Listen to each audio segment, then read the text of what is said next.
Selamat siang Indonesia. Anda menyaksikan seputar Bali terkini pukul 11 waktu Indonesia Tengah.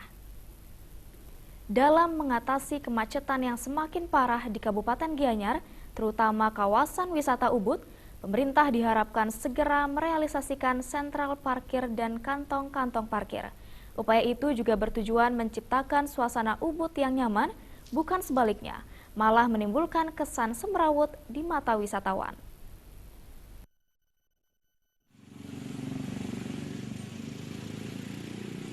Sebagai destinasi pariwisata, Ubud kini dihadapkan pada persoalan serius, yakni kemacetan. Hampir semua ruas jalan pada jam-jam tertentu diwarnai kemacetan. Menyikapi hal itu, Wakil Ketua DPRD Gianyar, Madi Togog, meminta pemerintah segera merealisasikan rencana pembangunan sentral parkir menggunakan lapangan Ubud. Pembangunannya menerapkan sistem dui fungsi, yakni di bagian atas tetap sebagai lapangan olahraga, sedangkan di bagian bawah atau basement sebagai tempat parkir. Pemerintah juga harus memikirkan pembuatan kantong-kantong parkir di lahan yang kurang produktif sehingga kemacetan dapat teratasi.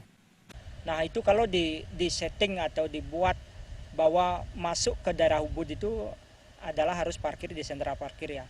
Sehingga sepanjang jalan ini orang akan menikmati daripada desa wisata di Ubud ini ya.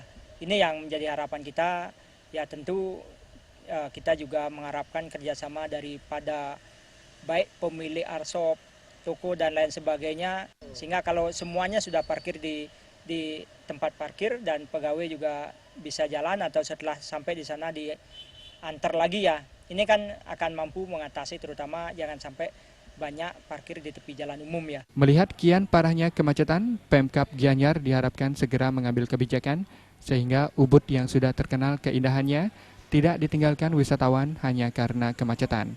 Hal itu juga sangat berbahaya bagi perekonomian masyarakat. Ubud harus tetap nyaman untuk dikunjungi. Trimaja dan Ratna, Bali TV.